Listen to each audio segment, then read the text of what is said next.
So, tonight's talk, I'm going to talk first of all a little bit about the aura. Now, last week I talked a lot about the Nadi oracle, you remember?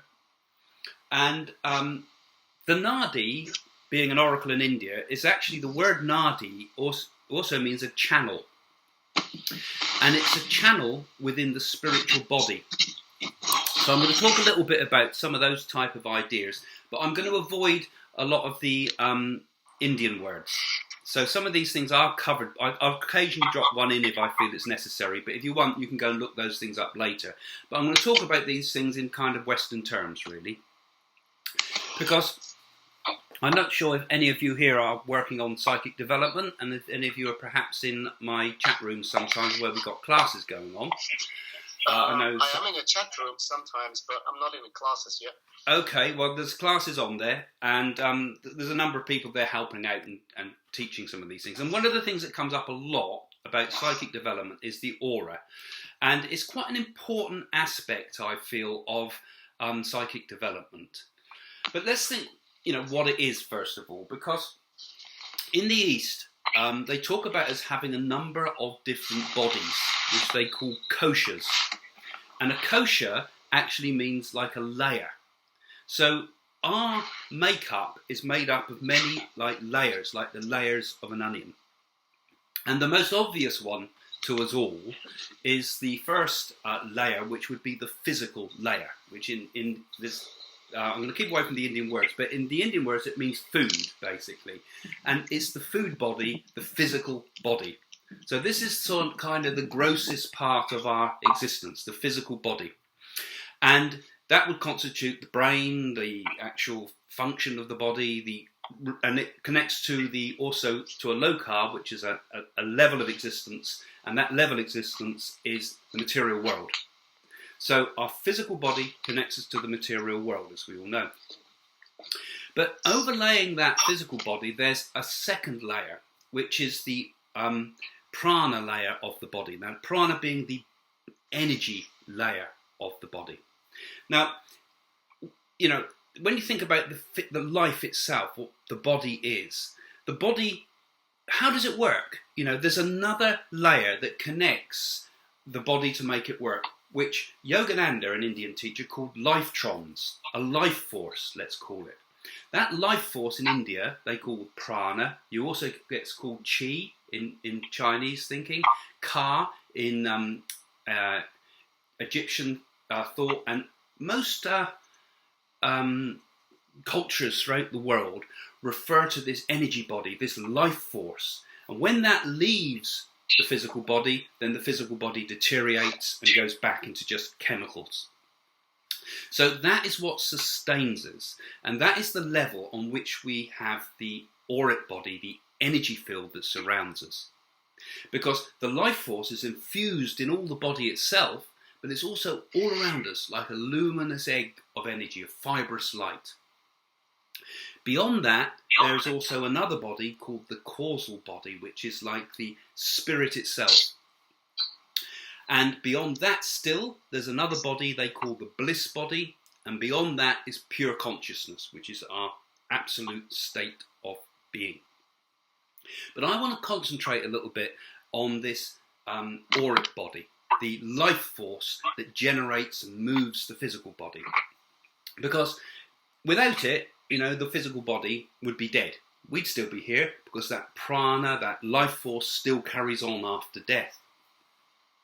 So that energy field around us has many channels too, which has been identified by the for example, acupuncture, which sees these life forces going through the body, and it goes through the body in sort of like rivers and energy points.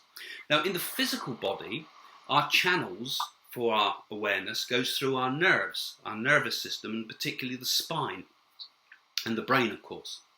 And in those physical channels in the nervous system of the body, there's also linked all the karmic forces, all those things that are good and bad that make up our constitution. All our thoughts, all our memories, all our experience resonate through all the levels of our body, all the levels of our being.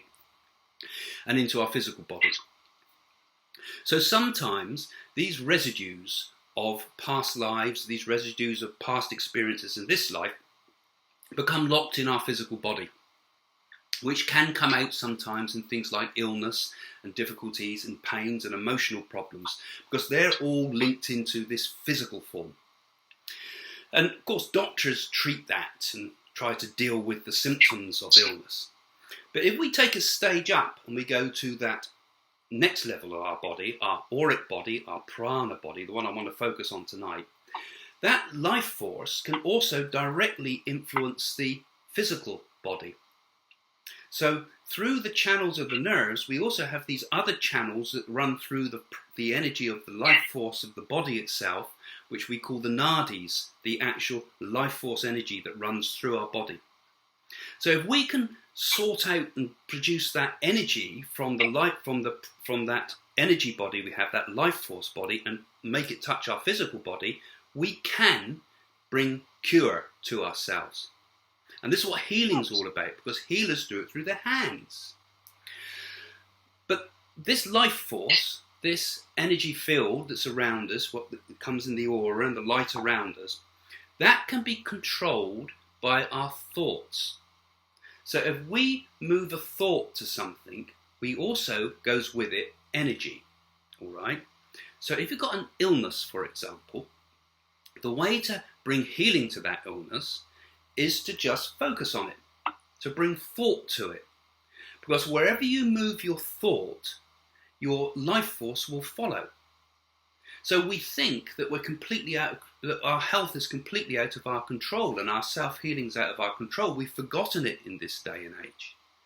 But if we want to bring healing to ourselves, all we have to do is focus on the illness.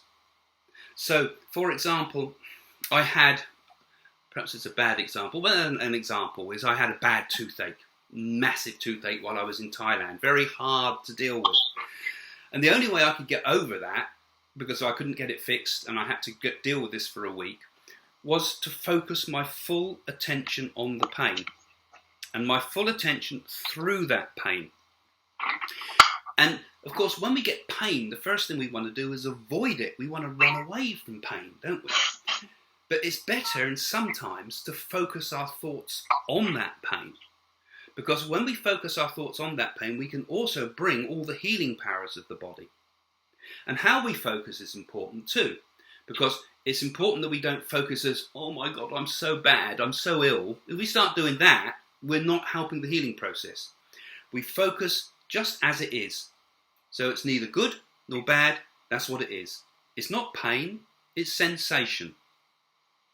And in this way, we bring that life force that is in this second level of our body, other than our physical body, into that place to bring healing. So this pranic body has a very important function in a practical sense, in that it brings us healing and life. It also brings us vitality and energy. So when we're really run down, we can draw on that life force. Now, it's not limited either, because although we call it the life force in the body, and we think it extends around us like an aura, which it does, it also takes a secondary form, which is like a vast form, an infinite form. So we can pull life force energy into our being from outside of ourselves. So it's like being surrounded by a great sea of light that goes in every direction, above and below us, and we can pull that energy into ourselves to give ourselves tremendous vitality and energy and healing. And again, this is what a healer will do. They will pull the energy, usually through the center, top of their head and through their body and out their hands, to reinforce somebody whose energy field is low. So this energy field, this pranic field, this life force, this aura around us can be stimulated and increased. When a medium or a psychic is working, if they know what they're doing, they will also open that auric field up a bit. Because most of us are protected, as if we've got like an eggshell around ourselves to stop negative energies getting into us. Because if we're overtly open with this energy field, sometimes if someone's horrible to you and says something nasty, it'll go right through you. So we kind of protect ourselves all the time. When you do psychic work, you allow that auric field to open by moving the energy through the body, particularly opening what we call the crown chakra here, which is a light center that opens up like a flower of light, so that we can feel the connection with the spirit world. So this mechanism that so many people have forgotten is something that we control by putting our thoughts upon it. Because like I said, how we can bring our thoughts to bear on an illness to make it better, so we can bring our thoughts to bear upon our spiritual body to open ourselves to higher consciousness and also to the spirit world for those that want to work mediumistically. Now, there's an awful lot of codswallop written about auras and things like that. So a lot of what people say with this, I think, is silly, and maybe some of what I say is silly. But traditionally, the physical body has endocrine system through it, but also the spiritual body has centers within the spiritual body which are like focuses of this pranic energy, where it's like combined very strong, where it becomes an energized spinning wheel of energy. And those spinning wheels of energy are what people call the chakras. And here I could go off on a long rant about chakras, because there's a massive amount of misinformation and misunderstanding about what they are. Best to think of them really just as centres of energy within your body, and they run up the spine, and there's one right in the middle of the brain where the pineal gland is, and there's another that links to the top of the head. Those are the key ones that expand naturally when you do mediumship. People talk, like I say, nonsense about these things too. They say, for example, that auras can have holes in them that need to be patched up. That's craziness, that is just nonsense. It's your life force, it can't have holes in it. People say, oh, you've got a black aura. They can't have a black aura, it's all light, you don't have black light. There's a lot of misinformation, and there's a lot of misunderstanding about the chakras too, because the traditional methods of the chakras have various colours associated with them, but they are not in the system like people say with the rainbow colours in the West. But nonetheless, there are this pranic life force is most closely related to the idea of a light. Because if you open your psychic vision, your celestial eyes, and you look around a person, some of us can see like a light force around people. And this is the pranic field that's there alive around everybody. And we don't necessarily see it all the time, but we might see it when we're in the right state of mind. Now, again, a lot of people see things like, if you're looking at a person's head, like I've got quite a light background behind me. If I was in strong light and you were watching me in a live situation and I move my head slowly, you would sometimes get an after image behind. And people go, oh, that's the aura. No, that's because you've been looking at a dark object against a light object for a period of time, and it creates a retinal after image on the back of the eye. The aura's not that. The aura's also not if you see lights, little spotty lights flashing around you, very bright, because that's again retinal firing of the back of the eye. You can do that if you press the eyes. Sometimes that will create these bright lights. I mean, I recently had some lady write to me saying about these bright lights, and was, so, of course you could see them so clear. She was absolutely 100% they were the aura, but you only need to check out in the optician's sites and you can find out about these bright lights that will occur. So there's a lot of things that we could misunderstand for an aura. And again, if you try an experiment, for example, and you get a bright piece of fluorescent card in red, a bright or red or orange bright fluorescent card, and you put a strong light on it, you look at it for ages like that with a strong light, and then you take it away and look up, you'll see its opposite colour, a green square going around the room. So this again is what people sometimes mistake as an auric vision, but it's not. So, what is it? What is the auric vision? Well, this life force, this energy field, is like a radiance. And although I'm describing it as light, it is also an energy. So you can sometimes feel it in a person's auric field. So, for example, my dad only used to get in a bad mood, you know. I mean, you could walk into the room and he'd have his back against you as you come in, you know. You come into the room, he hadn't said anything, and if he was in a bad mood, you'd know it. You know, he's one of those people who radiates if he is in a bad mood. He's a nice, lovely man, lad, but, you know, he had that sort of energy field, and you'd probably come across people that might be a bit like that. There's other people that sometimes they are obsessive and they've got they endless talkers, for example. They often will draw an energy from you, and these people are quite the opposite. They almost like black holes. They suck all your energy from you. You can come away exhausted, even if you just sat next to them for a while, particularly if you're psychically sensitive, you know. So all around us there's these influences influencing our auric field. And we first get to know it, really, by this sensing, this feeling it. But we don't necessarily have to see the aura to know it's there, because we can feel the influences upon our energy field like this, you know. And that's why some people would tire you. Some people you feel you're up against a brick wall with. Other people, they exude worry. Other people exude love. Someone said that when they saw Nelson Mandela, they went into a room with Nelson Mandela, who was in a small room, and they said when a person describes a man will fill the room, apparently Nelson Mandela was like that. His energy field was such that it would like fill the room. He had that presence to him. So these influences from our life force are going out from us and coming into us all the time, and having an influence on our health, having an influence on our emotions, having an influence on the way we think, because it affects us collectively and individually. Now, with psychic work, it's pretty important to develop an awareness of the aura. It's not essential, but it can help a person who wants to develop their psychic abilities. I've found when I teach in circles and so forth, the first thing I start people doing is learning to do what we call psychometry, where you hold an object and feel the vibrations of an object. And you can read a lot of the vibrations of the past. But I find people can make really big leaps when they start to see the auric field around somebody. And it's not as hard as you think to do.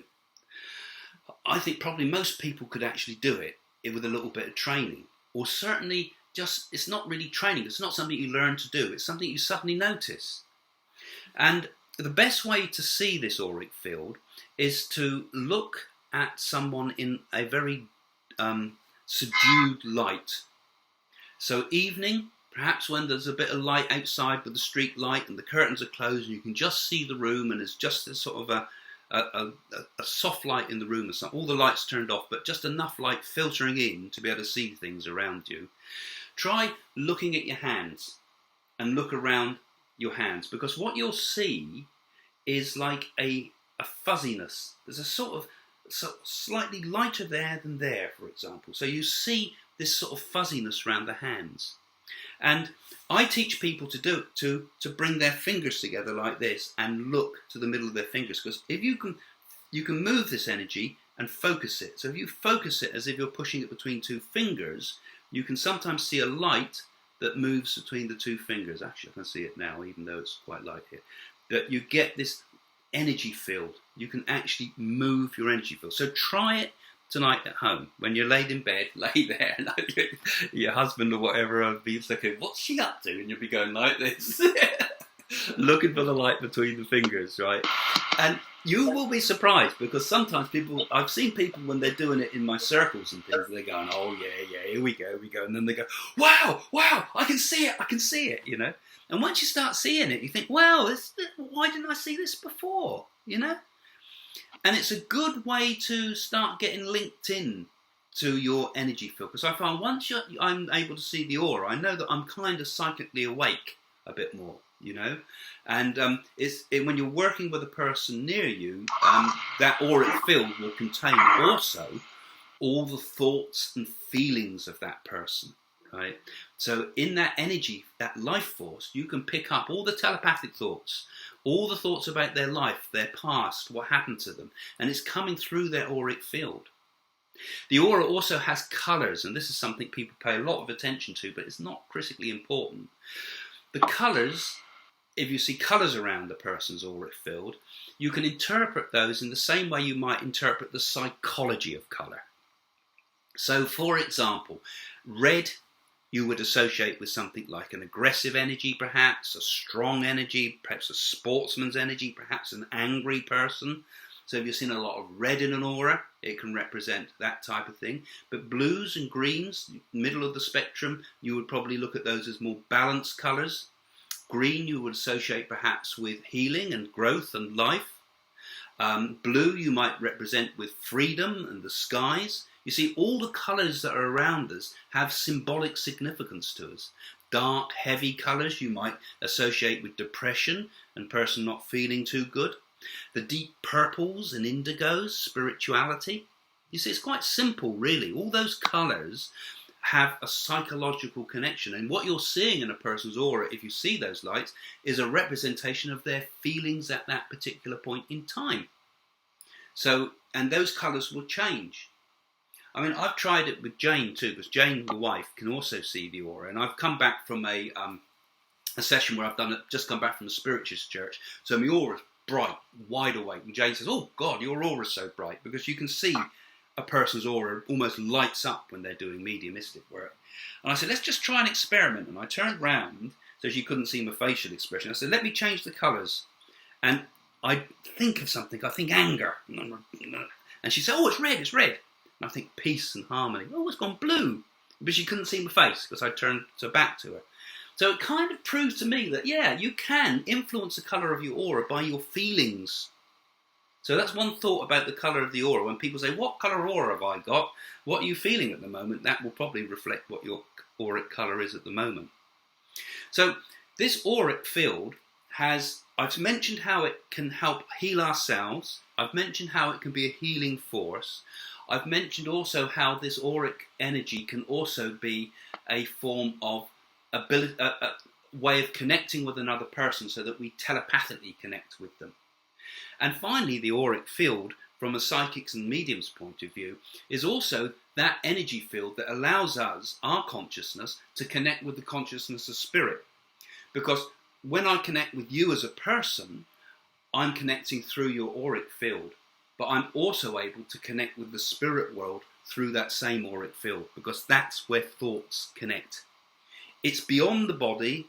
It's the life force that drives the body. And like I say, there are other levels beyond that. There's the causal area, which is like the pure consciousness, really, or the spirit body itself. And beyond that, there's this bliss, which is the bliss sheath, like where personality begins to blend with the absolute. That's the theory within Eastern thought. So there's a few thoughts, there's a few ideas, what the colours mean, what the channels in the body mean, and maybe we want to take it from there, and we might have some interesting questions you could ask me. No, there you go. So there's one question I've got. So we know that it can affect our emotions and everything. Can it affect, that we know that you can affect your karma from a previous life, and by doing better things can change your karma. Can you change your, if you're going through a particularly bad spot or something's happening in your life, can you do something with your aura to change yes, that? you can. Well, this is what you would call, there's a in Indian thought there's a technique called Kriya Yoga, and Kriya means technique. Right. So the breath will move the aura as well as the thoughts. So when a person breathes in, the aura comes in. When breathe out, the aura goes out. So just as we are pulsing, so the aura will pulse. Now, for changing the karma, the karmic influences in our body are held in the spinal column, right? So the spinal column contains all of the all the thoughts that, well, they're like the memories, the energy left from the memories without the memory. So they're like all our emotions, all our illnesses, all the potential is in that spinal column. Right. So using certain breathing techniques, the technique will move light up and down that spinal column with the breath. Right. Now, this is not something I can explain in 5 minutes. Okay. Okay. And it takes a lot of studying to do it. But basically, you could use the technique as when you're breathing in, the light moves up the spine, right? So it goes from the base of the spine to the middle of the third eye, to the middle of the brain. So it moves up, you hold it in the third eye, and as you breathe down, the light drops down again to the base of the spine. So you get to the base of the spine, you breathe out with like a sigh, like that. It's called Kriya breath. You actually turn your tongue up. But if you move the light up and down the spine with the breath, even just gently, without trying to do too much, just imagine it as light moving up and down the spine. That is a tremendously powerful technique that helps to clear karma and helps to clear potential illness from karma. And the person to look into for that would be Yogananda's teachings would be a good one, or look into the teachings of what's his name, Sivananda Saraswati. That's they're based. That's a yogic group based in Rishikesh. They have their own newsletters too, which are very good. They teach those techniques. There's a lot of teachers that have given that. Most of it used to be completely secret teachings, but over the last years they've been becoming revealed. But you've got to be a bit cautious too. Avoid some of the ones that get too heavily into the idea of Kundalini, because it is Kundalini, but there's some that get into this idea of instant release of energy. Look for gentle techniques, and I could always email you some book suggestions if you want. Lovely. For that. There's some nice ones. It does take a bit of time, and it is best to be taught by somebody. But the basic simple techniques you could do yourself, and that one I've just explained about, and moving the light up and down the spine, is moving the prana up and down the spine, is as powerful as anything that you could find. Fantastic.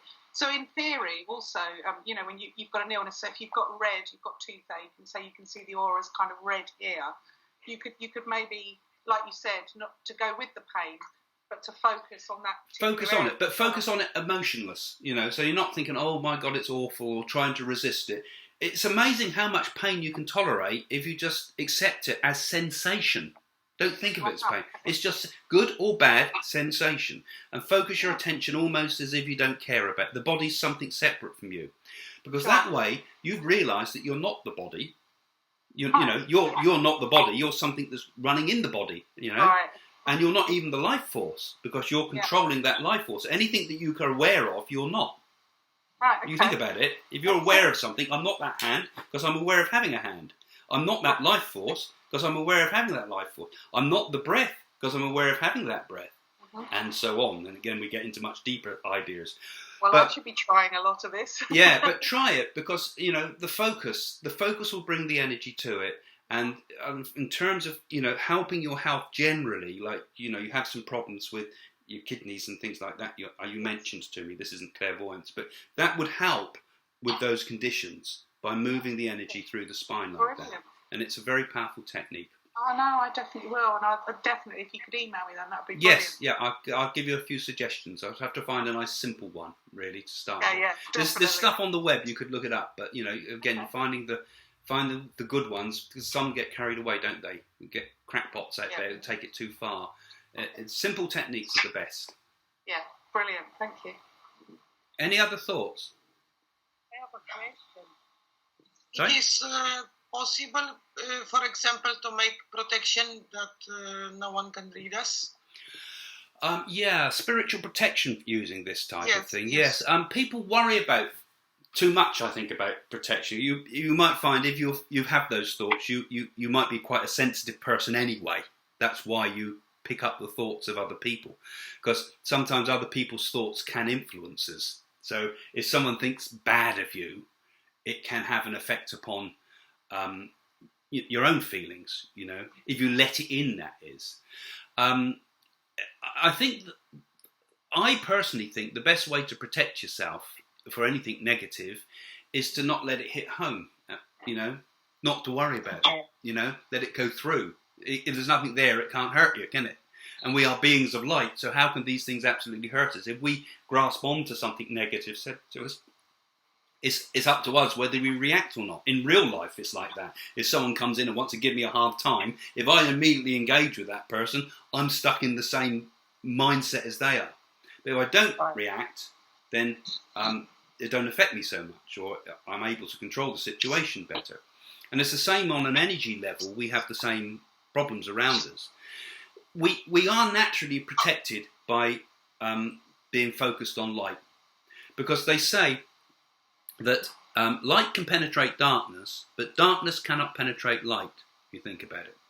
So if we are focused on being a light being, negative energy can't hurt us. And I think, people quite often say about worries about evil spirits, voodoo and lots of things, and curses and jinxes and things like that. I mean, those things do have an energy, but the way to deal with it is to be to look to the light within us, because that dissipates all negativity. And if someone comes at us with a bad thought, an evil thought, pray for them in a way, turn out thoughts for them that are positive, and that can't touch you. Any negativity will go back to that person. Simple, really. But doing money readings is we need all the time to have protection and clean that energy, like grounding or something. Well, there are techniques. I mean, there was one interesting one that happened to me. There was a friend. He was a friend. There was nothing wrong with the fella, but he had severe schizophrenia, this man. And he used to, I was at the time, I was going back quite a long time. I was a young man, and I'm doing a job as a graphic designer. And we happened to sit in our windows looking down onto the high street below. And he spotted me up there. And he didn't like the idea, I think, in his mind, that I was working for the establishment. He was a free soul, a nice man. But he was very mixed up. And he hadn't taken his medication for a long time. And he just stood there all day staring at me, which was kind of a bit difficult when you're trying to, carry on and talk to clients and all the rest of it. So I thought, I can't keep on with this. What am I going to do? And I thought, I know, I'm going to forget about him, and I'm going to imagine that there's a mirror in front of me, like that. A mirror. There's a mirror there, and his thoughts can't get at me. And it felt right to me, and I felt okay with it. I didn't feel as if anything was affecting me. And then when I went down for my lunch and I came outside, he came up to me and go, "How dare you put a mirror up to me?" So he had actually, because, he was obviously well tuned in, but in an odd sort of way, but it had reflected back all that negativity he was sending to me. So it proved to me it worked, because how on earth would he have known that I was sat there visualising a mirror, And I'd even said to people next to me, visualise a mirror if he looks at you, So it wasn't just something in my imagination. I'd qualified it by actually suggesting it. So maybe that's a technique one could perhaps use, reflect it back. So you could use mental imagery to do that, or you could imagine light protecting you. The fact that we set up an imaginative barrier will actually serve as our protection. Okay? I have a question. I was wondering, as you're developing... I can hear another question, but I can't hear you. Can you hear me now? Yes.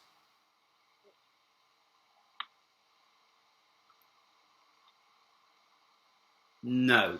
Can you hear me now, no? I can hear you now, yes. Okay, as you're developing as a psychic or a medium, if you can't see the aura of another person, is that something that happens over time? If you can't see the aura? Yeah, is that something that develops? Yeah, but like I said earlier on, just because a person can see the aura doesn't necessarily mean they're the most brilliant medium on earth, because people will sense it in different ways. I've known really top-notch mediums in the past who don't see the aura, but they pick up massively good information about a person on spirit. So they're obviously still connected with the aura, but they're not seeing it with their eyes. I think I'm a person I think my psychology or my perceptions are very visually orientated. I think visually. My pictures in my thinking tend to be very visual. I've worked as an artist a lot in my life and things like that. I'm a very visual thinker. Other people maybe more sound orientated in their thinking. They might talk to themselves in words in their thoughts. Others might be very more tactile people, you know. So we're all focused in different ways, you know. I mean, I have no idea how anyone else thinks other than me. I don't think there's going to be anyone in the world. I might think completely different to every other person. But I think you can't judge a medium by saying that they can see an aura or not. And remember, a lot of people sort of give a lot of rubbish about auras because I've seen aura readers say this, that, and the other, and I think, well, where are they getting all that from? You can't prove it, you know. So it's a tool for you personally. I think it's useful, but if you don't see the aura, don't panic, don't worry about it, because, you know, it's just one tool, one part of the perceptions, you know. A medium is judged by the evidence they give, nothing else. You know, and evidence has to be provable, verifiable things. So often when people give aura readings, that might be all well and good, but they need to follow it with more information that the person can verify, you know, and that's what the key to it, you know. Okay. This particular breathing technique, can it be used to deal with insecurities? Yes, I suppose it could be, really. I mean, if a person has insecurities, it can sometimes be, well, it can be lots of different things, but there's nothing better than getting the body balanced, is there, really? If you can get the energy fields balanced, it can influence you on an emotional level as well. So, for example, they say with these techniques that you can pretty much do them at any time, even when you're tired or whatever. Obviously not when you're in an extremely stressed out state, but if you're generally more or less yourself, you can use these techniques. Now, like I said, there's channels in the spine too. There's three main channels, right? What they call the nadis. There's one right down the middle, which is the Sushumna nadi, which is like the energy level which the light travels up to bring higher consciousness. And then there's two other channels, one on each side, Ida and Pigada. Now, those two other channels are like yin and yang energy, you know, male and female energy, intuitive and rational energy, for example, okay? I don't want to go too much detail, but if they can be in balance, then you become very much more in balance. Now, most of the time, throughout the day, we're going through a cycle where one is taking dominance over the other, excluding the middle one. You might be more dominant than another. And you can tell when that energy field is particularly dominant by the nostril you're breathing out. So some days you're breathing out the right nostril more for a while, then after a period of hours it will change and the other nostril will become dominant. And at certain points in the day, the two nostrils are balanced with the breath. And this is why I say, you know, like the yogis looked at this and saw that the breath is very much the thing that's in charge of our life force and our whole being. So if we can get points where that two breaths become balanced, we can balance ourselves emotionally. Now, there's a technique that you could use specifically with the breath, and you can use it with that moving the light up and down the spine technique I was talking about, in which you do alternate nostril breath, right? You could look it up and find some techniques on the web that would explain it to you. But you basically close one nostril and breathe in, and then you imagine the light moving up and down the spine, as I said. So with the in-breath, the light goes up. With the out-breath, it goes down, all right, and the band down the spine. So, and then you breathe it in, hold it, and then breathe out the opposite nostril, and then breathe in that nostril again, hold it, and breathe out the nostril. Now, that's far too short an explanation to be of any help to you, but that's the technique to have a look at. Again, it's in the books. There's videos out on the web about it, but that technique will balance the breath as if it's in perfect balance, you see. So if it'll help balance the emotions as well. And so if the emotions are balanced, the life force is balanced, you're in a better position to feel much more secure in yourself, if you see what I mean. You're using your energy to positively build a strength. You can also add a mantra to the breath. And by adding a mantra, it can create qualities to the breath, just like you might put something in water to flavour it. And some of the mantras are powerful mantras for strength. one can use, but there are various Indian mantras for strength. And I wanted to keep this extremely simple and westernized and not get too carried away on Indian stuff with you, because obviously, as you know, I'm very, very interested in that type of thing. But yeah, if you want to get yourself in a state of greater sense of well-being, that's all you need. Then all the rest will follow. And the breath can be a very useful technique to help you on an energetic level in yourself. I have to do some special talks on this. Sorry? I say that's something we do in our yoga classes. So I was going to say to you, that's part of the meditation technique, isn't it? There you go. Because we've done different meditation techniques, and also it's a way of creating heat in the body when you're getting into more complicated moves to get into the muscles as well. So absolutely, I completely understand that. Because in yoga, of course, you use breath with movement. So when you're doing the hatha yoga, you're doing all the postures and so forth, you're moving your breath with it. So you're breathing in and out with the movement. So, and as you breathe out, when you move into an edge, as it were, you're breathing out, and your body naturally relaxes in. And once we master this idea of connecting that the breath and the body and the life force can be combined, then we start to have tremendous control over, well, we're not even having, it's not control's the wrong word, because it's not about control. We have greater awareness of how we can influence our well-being through breath, through light, and through the physical form of the body. And it's very simple, really, but this is kind of where I'm coming at with the idea of the aura. This is the prana in ourselves. This is our life force that can be used to create tremendous energy, tremendous healing, tremendous self-confidence, tremendous, you name it. Once we get that mastered, we become the masters of ourselves. Okay, well, I think that's probably a good point to leave it now.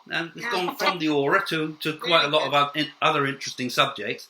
Now, I'm going to have a little break for, what are we doing on time now? Yeah, I'm going to have a sort of a 10-minute or so break, if I may, just to get myself tuned in a bit, and we'll come back and we'll do some mediumship, yeah? All right. All right? Okay, so go and make yourselves a cup of tea or something. My watch says 7:45. Is that what everybody else has got? Yes. Okay, good. I've got my watch has been going wrong lately. So let's give it 10 minutes, shall we? I'm going to go practice my breathing. Okay.